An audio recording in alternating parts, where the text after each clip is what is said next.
first time I saw myself in the mirror, which was 3 weeks in. And I thought, wow. And then checking the scale, 75 kilo. And I was actually a little bit worried for a while because I thought I must be using all my energy and fat reserves. And at some point, probably when I'm 10 kilometers out to sea, I'm going to crash and keel over and drown or freeze to death. But this is the beauty of being immersed in your environment and natural environment, is that it went down to 75 kilo and stayed exactly the same through the next 3 months. It was incredible. And, I think it's only when you totally immerse yourself in your environment, you've got no petrol or fumes or diesel going on. You're eating what's only been caught within 10 kilometers of where you are. You're sleeping outside. When you've beached a kayak, you're barefoot or you're in a tent and the wind's on your face and you're sleeping within your circadian rhythm. So you're totally in touch with everything. You can't be closer to nature, which is, after all, what we've done for millions of years.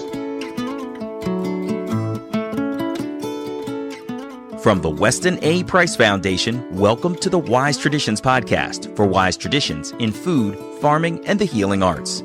We are your source for scientific knowledge and traditional wisdom to help you achieve optimal health. And now here is our host and producer, Hilda Labrada Gore. Hey, Hilda here. A man dreams up a kayaking expedition around the coast of Greenland over a couple of beers with some friends. What he didn't realize is that moment would turn his world upside down. His unexpected lessons are told today. This is episode 538, and our guest today is Mike Keane. Mike was a chef for nearly 4 decades, but he gained a new appreciation for his relationship to food and the most nourishing food on the planet as he undertook this solo expedition kayaking. He calls himself a regular guy, and yet he was able to push through some extreme conditions thanks to the traditional Inuit diet that he was eating there. And he has made a documentary about his experience that's coming out later this year. On today's episode, he talks about the difference between fermented food and rotten food and how his paradigm about the use of refrigerators and what constitutes real food completely shifted as a result of his experience. He also talks about how he submitted to tests about his microbiome and what he learned and felt in his body as a result of all that he went through. He talks about how his health, his weight, his microbiome, and his perspective shifted through the experience. And he shares with us all of the ahas today. He also inspires us because if Mike, a self-described regular guy, can not only survive but thrive on traditional foods, maybe we can too. Before we get into the conversation, I want to invite you to the Wise Traditions Conference. Mike Keane, our guest today, will be there. I will be there along with Sally Fallon-Morell, Tom Cowan, Mark and Samantha Bailey, and other amazing speakers. Come join us. We cannot wait to see you. This is a conference that nourishes in every way. From the food to the speakers, there's wisdom at every turn. Head over to wisetraditions.org to register today. It is October 17th to the 19th in Salt Lake City, Utah. This is Hilda Labrada Gore, and you're listening to Wise Traditions. Welcome to Wise Traditions, Mike. Oh, hello, Hilda. Good to see you. Your Very happy to be here. adventures have captured our imagination. You know, our group, the Weston A. Price Foundation, is all about wise traditions and learning from traditional peoples and cultures, particularly their dietary and health lifestyles. You were solo kayaking around Greenland and you experienced so much. Is it true, let's start with this, that you were just drinking a beer when you suddenly got the kooky idea of kayaking along the coast of Greenland? Yeah. I was working in Greenland at the time, just down the fjord from Nuuk, the capital. And I've always been into fermentation and looking at ancestral methods of cooking and wondering how we got in the mess that we are nowadays. And I was talking with an Inuit friend of mine, and we were talking about the language and how many Qs. And the town in the south is called Kakotok, and the town in the far north is Karnak. And obviously the Greenlanders invented kayak as well, and it's got this real guttural cue. And I said, wouldn't it be great if you could kayak from Kakotok to Karnak? And it's all this, it just tripped off the tongue. It was like, and that was it. That was it. I just kind of committed to it there and then. And then I started adding like the diet thing to it and trying to make it as eco as I could along the way. Tell us about that a little bit. So was your objective to eat the Inuit diet when you were there? Not initially, actually, no. The first bit was, I think by then I'd been in Greenland 3 or 4 times, and I'd been watching the traditional kayakers, and I haven't got a kayaking background at all. I'd only kayaked for less than 2 years when I started this expedition. And it just amazed me, the weather can turn and the storms, and you think, how the hell did the Inuit survive and thrive in this really hostile environment? And they were going out in all weathers in these kayaks. It was absolutely amazing. So that was sort of kind of hooked me. It was like that boy's own adventure type thing initially. And I was thinking, hang on a sec, like hundreds, thousands of years ago, they would have been doing this, but no expedition food or ration packs or anything. They would just been eating the environment. And I was thinking, there's no veg, no fruit. And I'm a chef by trade, so it's kind of been indoctrinated into me more than most about 5 a day and how you've got to have a good mix of foods and all this. So I was thinking, how is it possible that the Inuit managed to do it, but according to kind of conventional science and the narrative in the West, it's not possible to survive without veg or fruit for 3 or 4 months, which is what the expedition ended up being. So and then from there I tried to get sponsorship. So I kind of dangled this microbiology Inuit diet testing thing in front of a few people, and managed to get this super group of microbiologists, Aviaya from Greenland University in Nuuk, Cork University. Got some amazing, Justin Sonnenberg from Stanford in California, and they had all these people interested in it. And from there, it kind of snowballed really. And the day before I headed out for Greenland, I had like 2 or 3 hours of quite extensive tests, blood tests. I had 40 poop sample jars, little sample kind of tubes to take along the way. And the results, which we'll talk about later, were amazing. Yeah, so you had, just a couple of years of kayaking under your belt, and you were a chef that kind of had heard that you're supposed to have 5 a day. So you had a lot of curiosity and a willingness to take on this adventure, which I really find admirable. What were the first foods that you found that the Inuit were eating, still eating today, these traditional foods, and how did you start incorporating them into your diet? Well, I think that was the third time I've been to Greenland, and I was super into the food. And for me, the holy grail of anything kind of ancestral and fermented is called Kayak, which they make in the far north, which is 300 or 400 little orc seabirds, little fellas like that. And they pack 300 or 400 intact dead birds inside a seal, sew the seal up, push the air out, and bury it under rocks. And that's just left for like 6 months. And then they just cut the seal open and you just take the feathers off, and you eat pretty much the whole thing apart from the skull and bones. So you're eating the guts and the meat, and it turns into this pate. And it's the ambient temperature is above the kind of safe zone for a fridge. So I was thinking, how can you marry the extreme regulations that we have, in terms of food in the States and Europe and England? Everything's got to be kept in the fridge, thrown away if it's past its sell by or over 3 days old, or all this kind of rubbish. And you've got this essentially raw poultry that's been fermented at about 8 degrees centigrade for 6 months, and you can eat it. And not only can you eat it, but you can thrive off it, and it's a superfood. So to me, that was it. That was kind of one of those light bulb moments where you think, one of these two stories isn't adding up here. And then that kind of tipped me down that rabbit hole, and then you start looking at it, and you think, hang on a second, as a professional chef, absolutely everything revolves around the fridge. Even in the domestic home, everything revolves around the fridge. If it's not in the fridge, then you've got to throw it away. How did we survive? And then just a little bit of digging, and it turns out that even in England, in 1963, only 5% of houses, domestic houses, had a fridge. In 1963, that's only a few years before I was born. 1963, wow.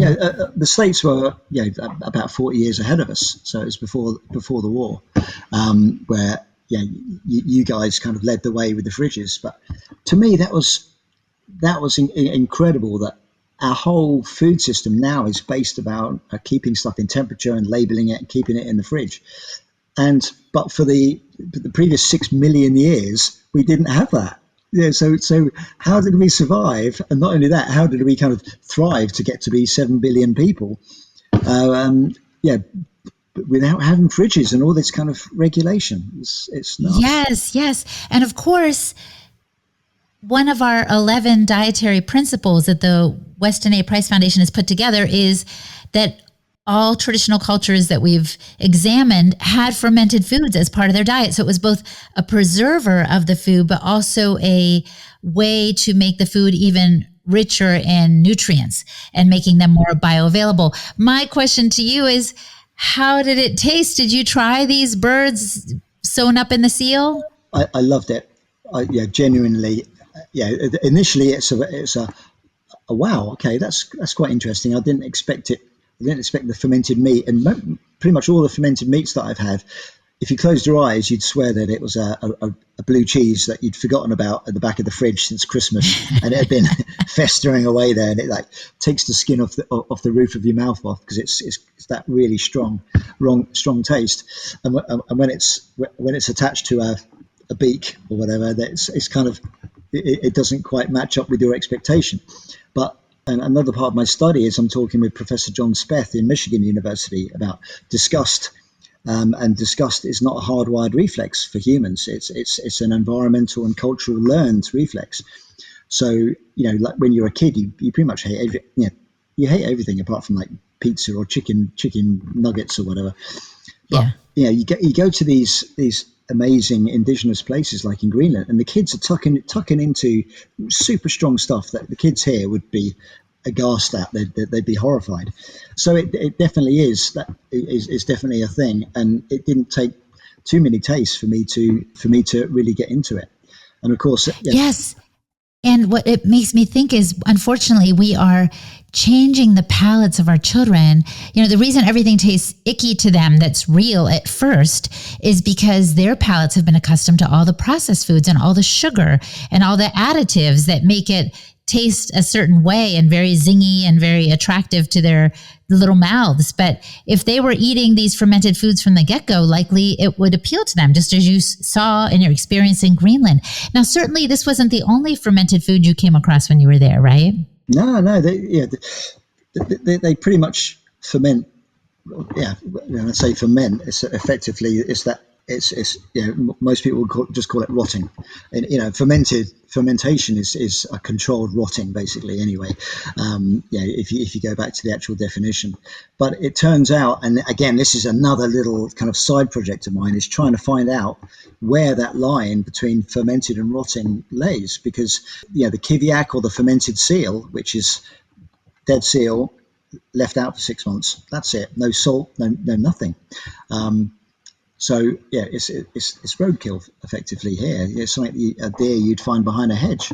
And so I've done some experiments where I've been rotting raw meat. So at first I started incorporating raw meat into sauerkraut. So you've got that base kind of population of lactic acid bacteria, which will kind of exclude any pathogens. So that was kind of my safe way into it. But then when I was in Mexico a couple of years ago, we were doing a workshop on it and talking about it. And I fermented or just rotted some fish heads and some beef heart and just left it out in the Mexican sun for 7 or 8 days. And it was, maggots and everything going on. And I ate it as part of this workshop because in my mind, it's how we've evolved. And I've eaten enough heavily bacterial laden food for me to be fairly sure that I've got a fairly good stomach now, and it wouldn't upset my microbiome too much. And so, I've never got sick from any of my experiments into fermented and rotting meat. So, and what I've been doing lately is talking to anthropologists, because there's this kind of theory that when we moved apart from apes from 6 million years ago, our brains were quite small, but at some point our brains kind of ballooned to a much bigger capacity, which enabled us to invent or discover communities and work together and to make tools and hunt bigger game. And the theory is that meat and fish were the driver for that increase in brain size. But what doesn't really get discussed is for millions of years, we wouldn't have had the tools to take down big game. So we would have been scavengers, chasing hyenas or whatever off game and eating it. And in the tropics especially, meat will go off super quickly. So that whole fermented thing would have been more in tune with our evolutionary process than cooking would have been. Cooking, depending on who you talk to, started anywhere between 600,000 and maybe 2 million years ago. But for the previous 4 million years, when we started eating meat, a lot of it would have been fermented. And even now, there's documented, there's well over 200 documented instances of where tribes in the tropics, when they get a fresh kill, rather than eat it raw or have that beautiful fillet or anything, they'll bury it or hang it up for 5 days or longer to let the bacteria and the flies work on it. So it's pre-digested, which makes total sense because it's all about energy. So if you can skip that process where your body's using the energy to digest it and let the bacteria do it, then you eat it and you can metabolize it pretty much immediately. So you've skipped that process, which is just one of the many beautiful things about evolution and how our bodies work. It's endlessly fascinating. So fascinating. I think you're right. I think before refrigeration, fermentation was a way that people kind of intuitively knew would be beneficial. And as you said, the people in the tropics weren't immediately eating what they scavenged or hunted, but they would leave it and then it would ferment. And I love that question that you brought up about the distinction between when is it fermenting and when is it rotten. Some people suggest that it never gets rotten. What do you think of that idea? Totally, I'm very much behind that. I think the only reason, apart from the occasional pathogens, or if it's been kept in an anaerobic environment or more of a kind of a man-made environment, which I'll touch on that later. But I don't think you'll get sick if you've got a good microbiome, which you'd get by eating all this stuff, gradually. I don't think you get food poisoning. I think the only reason we're getting food poisoning now is because we're instantly transporting ourselves to the other side of the world via planes. So that would never have happened. We would have gradually migrated, and that would have been a real gradual thing. But now we can fly to India immediately, and everyone says, "Oh, you get Delhi belly or you'll get diarrhea." But why don't a billion Indians have diarrhea? And it's because they're used to the food. It's only because we've picked ourselves up out of one microbiome in England and dropped yourself in a totally different environment, and all that bacteria is on the food that you're ingesting. So of course you're going to get ill, but it's not necessarily food poisoning. You did that, though. You did that, and you're going to continue doing that because I understand you're going to be with the Sami in the fall. So you picked yourself up from wherever you were and went over to Greenland. So was there an adjustment period, or was your microbiome so robust that you could handle these new foods without any problem? I think there will always, it doesn't matter how robust your stomach is or your microbiome, I think you will always get some kind of culture shock or microbiome shock, just because that bacteria doesn't exist in my current environment. But before the kayaking, because the whole kayak thing, I'm zipped up in a dry suit, so if I have diarrhea, I'm in real trouble. Plus, I'm 10 kilometers out to sea, and you don't want to have an accident in a dry suit. That's not going to be pretty. So for the first 10 days, and because I'd never gone carnivore before, I gave it 10 days of transitioning over. But I went straight into the Greenlandic diet because that's what the medical testing guys wanted. So it made sense for me to be on my normal English diet. Go, and then boom, straight onto the Greenlandic, and from then, we can measure the microbiome and the bacteria in my poop. But that first time, it took a good 7 days, explosive diarrhea. But after that, perfectly fine. And I talk about poo a lot, but it's such an important indicator. And after that, one a day. One every 2 days mainly, and it was a beautiful number 4 on the Bristol stool chart. Do you have the Bristol stool chart there? Do you use that? Where I haven't. It's a grading of 1 to 7 of your poop, and it's hilarious. It's got number 1 are really hard little pellets through to number 7, which is diarrhea. So you want to be aiming for number 4, and I was hitting number 4s all the time. Oh, so you want your number 2 to be a number 4 on the chart. Yeah, just to confuse it, but yeah, exactly. Coming up, Mike describes what the microbiologist uncovered, and he also talks about his own feeling in his body as a result of this intense physical experience. You're listening to the Wise Traditions podcast from the Weston A. Price Foundation. We pause now to recognize our sponsors. Paleo Valley. If you avoid meat for environmental reasons, you are going to love Paleo Valley's grass-fed and finished beef sticks. Every time you enjoy one of these beef sticks, you can feel confident that you're doing your part for the environment and putting an end to inhumane factory farm conditions. The beef included in Paleo Valley beef sticks comes from small American regenerative farms that practice rotational grazing, which just means that the cattle are not in the same spot over and over, kind of depleting the soil of its nutrients. They benefit from it. The soil benefits as carbon is sequestered, and we do too. Did you know there are regulatory issues that allow companies to claim grass-fed on the label as long as the cow was fed grass at some point in its life? And they can also claim American-made if the beef is packaged in the U.S. Well, Paleo Valley can legitimately claim that their cows are 100% grass-fed and grass-finished and raised on American soil. Plus, grass-fed beef contains more calcium, magnesium, potassium, zinc, phosphorus, beta-carotene, and iron than grain-fed beef. So you've got nothing to lose. Head over to paleovalley.com/wise to get 15% off your first order.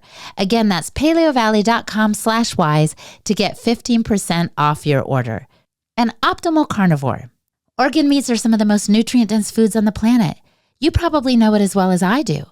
And yet, it can be difficult to source high-quality organ meats and a little tricky to prepare them in such a way that they are extremely tasty to the family. Optimal Carnivore knew this, and this is why they started sourcing high-quality organ meat from New Zealand, freeze-drying it, and putting it into convenient bovine gelatin capsules. They've got 100% grass-fed organ meat from New Zealand. And why New Zealand? Because it is one of the most pristine places on the planet with a high standard for their meat.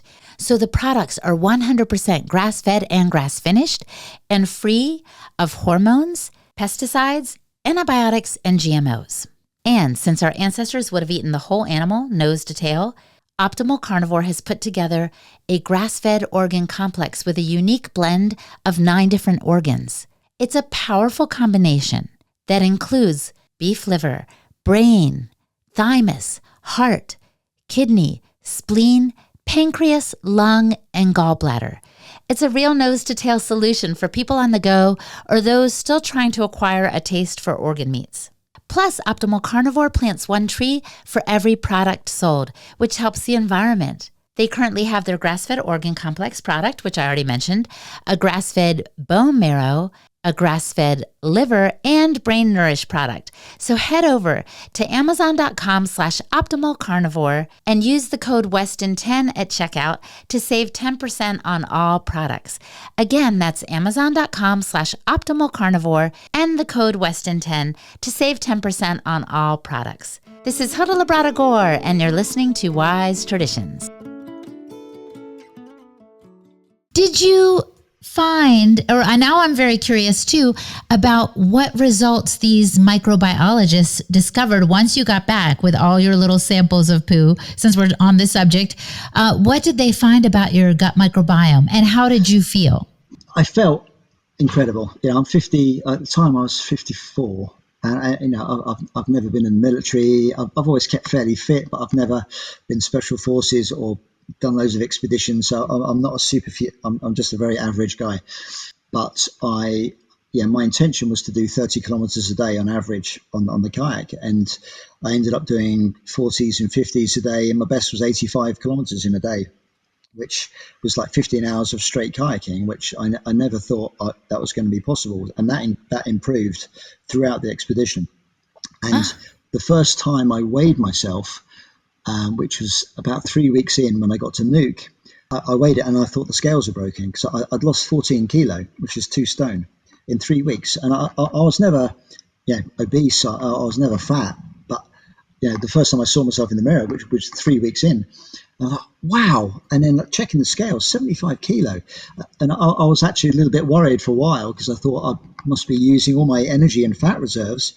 And at some point, probably when I'm 10 kilometers out to sea, I'm going to crash and keel over and drown or freeze to death.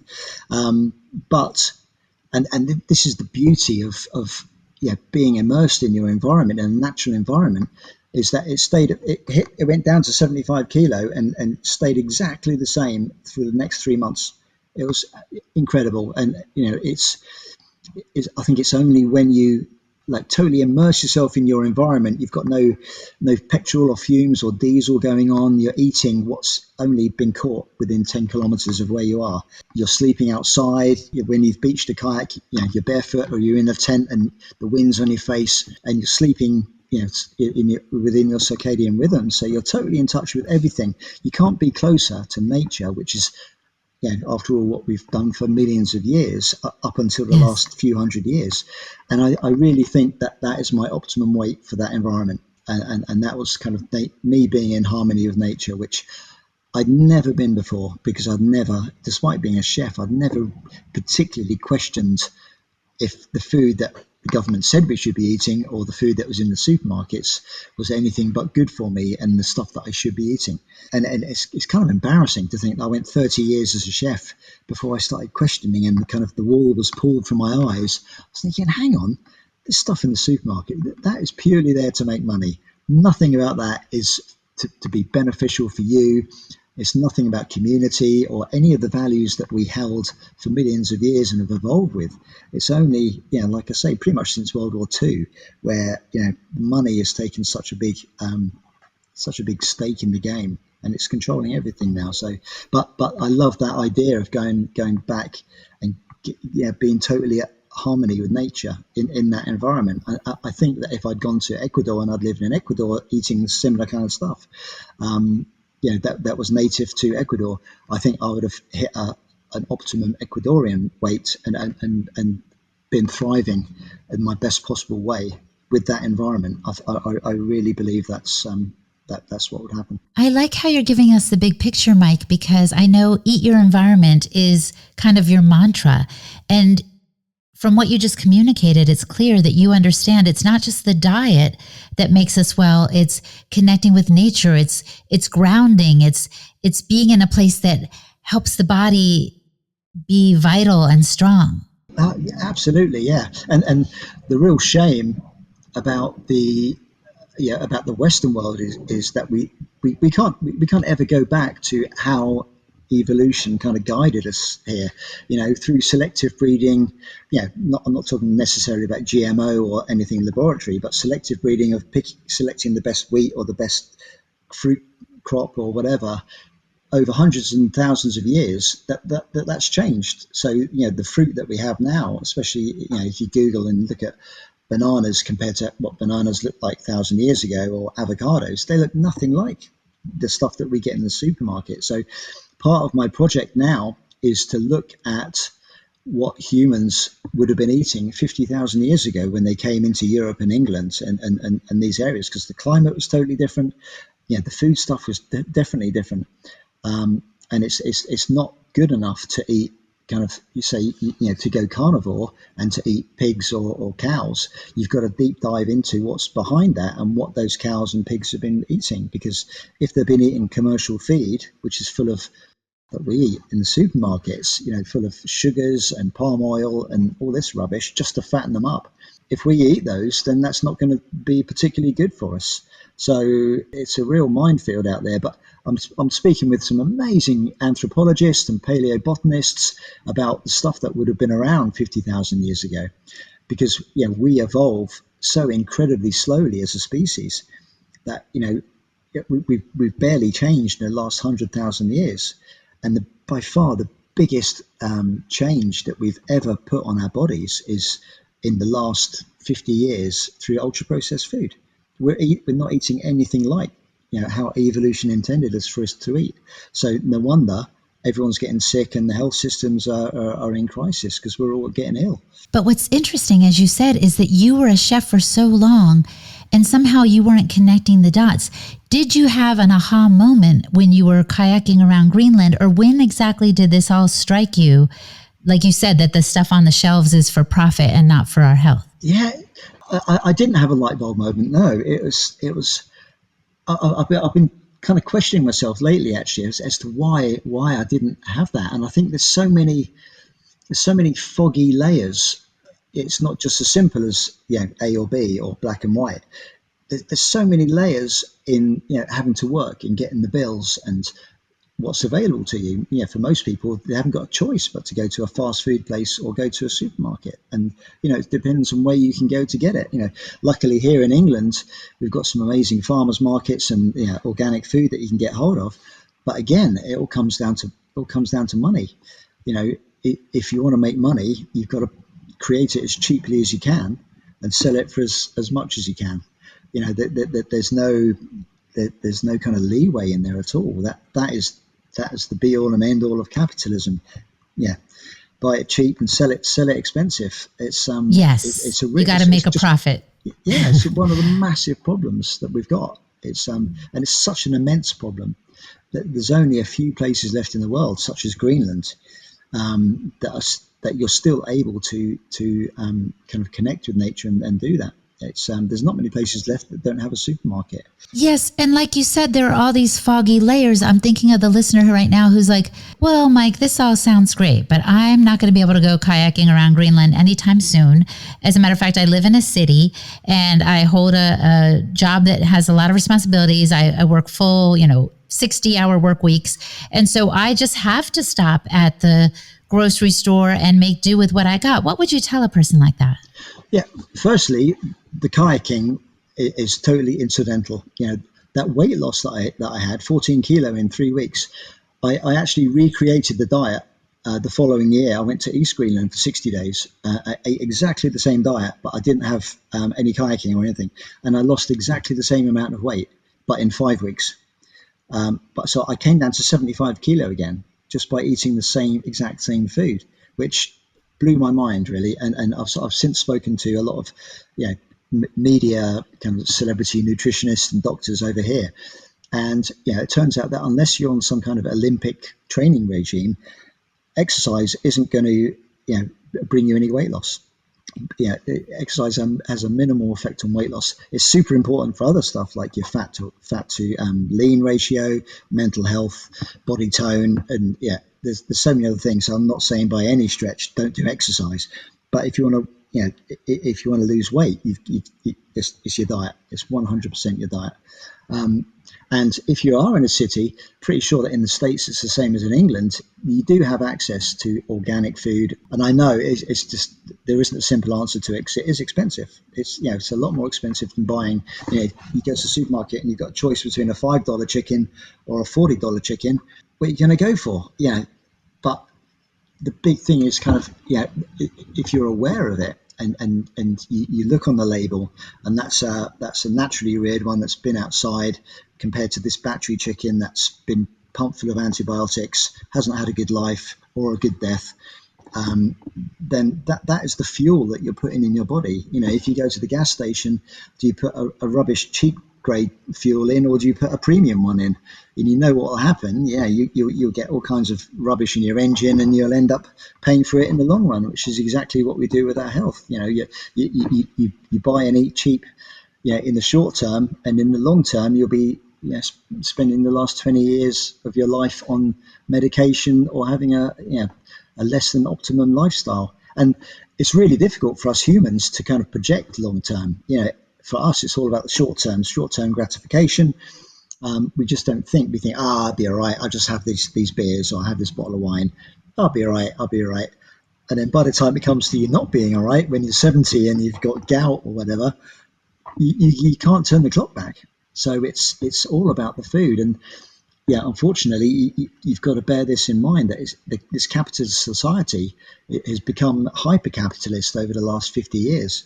And whereas 50 years ago, the food would have been okay to eat, now it's got even cheaper. They've pumped it full of even more rubbish, and it's killing us. Well, yeah, and we often say you either pay your doctor or you pay your farmer. I would rather invest in my food and avoid all the healthcare or really sick care systems, or I would than the alternative. I do want to ask you though, you were talking before about how we've kind of even hybridized some of the vegetables and fruits, like a banana from so many years ago looks so different than a banana today, and avocado the same. How can we go back to more traditional fruits and vegetables, do you think? Is there a way?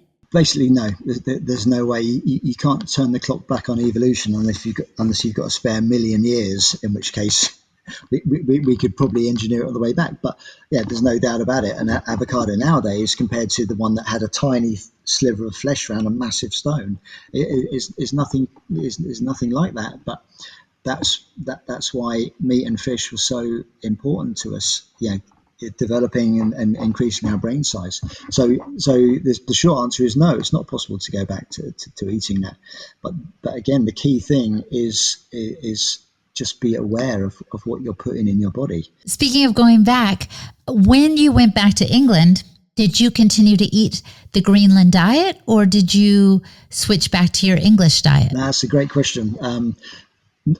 No, basically, the Greenland trip totally screwed my whole career up, because I can never work as a chef in a traditional restaurant anymore, because it's so carb heavy and seed oil heavy and processed food heavy. Everything's deep fried, or everything is expected to have potatoes or rice with it. And I'm really aware of how much carbs I eat now. Very rarely eat any carb. I don't eat pasta, rice, potatoes. If I do, I'll have like a wild rice, or I'll eat some of my own sourdough, or a good sourdough, as opposed to a supermarket sourdough, which more often than not has got loads of rubbish in it to taste like a sourdough. It's been engineered again. And my tastes now are really simple, because again, over millions of years, we would have only eaten kind of single item food products at most of our meals. We wouldn't have combined 7 different vegetables and a grain and a sauce, and then have dessert and a glass of wine. Can you imagine all the signals that's sending to our body, trying to adapt to that and trying to get, whoa, what's going on? Whereas for the 4 million years previously, we've had meat, or we've had legumes, or we've had fruit or honey. We've rarely eaten it in such a crazy combination, and we've definitely never eaten it with all the emulsifiers and additives and food coloring and all that kind of stuff. And going back to the weight loss and trying to eat effectively, all those things mess up with your signaling. So your leptin and your insulin levels, which are so crucial into your body kind of maintaining that ideal balance. Every time you put something man-made or lab-made into it, you're scrambling all those signals, which is why we find it difficult to stop eating. We find it difficult to stop eating these sugary, addictive foods. But then what I find endlessly fascinating again is that it all goes back to evolution. So every time I have a food, I'm asking myself, how divergent is that from our evolutionary path? This traditional recipe family loaf of bread, which has got 15 ingredients in it, is that what we would have been eating for millions of years? Yeah, of course it's not. Of course it's not. We would have only been eating it. Well, even the sourdough we've only been eating for 12 to 15,000 years, which isn't long enough for us to kind of assimilate it into our physiology and evolve with it. It's still, it's letting our microbiome and our digestive system do the kind of heavy lifting on that to make it and change it into a suitable kind of element for us to process. It's you just keep that in your mind the whole time. And so I know you have another adventure coming up among the Sami in northern Norway. Where did this idea, was it also over a beer that you came up with this idea? No, this was, Actually, the kayak thing has been turned into a documentary, which is out in September. We're launching it at the Nuuk Film Festival. This idea came up with the production company, who are Norwegian, and they've got some great contacts up there. And the plan at the moment is for me to row a sewn boat. So it's reindeer skins that's sewn together up the far north of Norway, and speak to the Sami about how they're surviving, how Western kind of civilization and Western ways are encroaching on those traditional kind of ways of living that they've had for thousands of years. And this is all kind of part of my big diet project now, which is a 12-month project, of which I'm going to subject myself in 3-month increments to the major diets of humankind. So starting in September, first 3 months will be on a hunter-gatherer diet. So meat, fish, legumes, and getting back to as what we would have been eating 50,000 years ago. The next 3 months will be going on to the agricultural revolution. So here on my homestead, I've got an acre and a half. I'll be growing einkorn and emmer wheat, getting an ancient breed cow, and looking not only at the logistics of what it meant to grow your own wheat to make your own bread, which to me baffles me because it's so intense, such an intensive labor process. It just seems crazy. That very different from just getting meat and letting it rot in the sun. yeah. So that's the second 3 months. Again, all with full medical testing before, during, and after. Then the third set of 3 months is going on to processed diet, so an industrial diet. So I'll be getting 60% of my calories from processed food. I'm really not looking forward to this one at all. But again, it's to measure it in comparison to the others. And then I've got a whole bunch of experts looking at the results and my mental well-being and everything for the 3 main diets. And then we're going to use those results to create a discussion about what an optimum diet in today's world looks like. Clearly we can't all go carnivore with 7 billion people. So is there a way of kind of navigating those rapids and selecting optimum parts from each of the diets?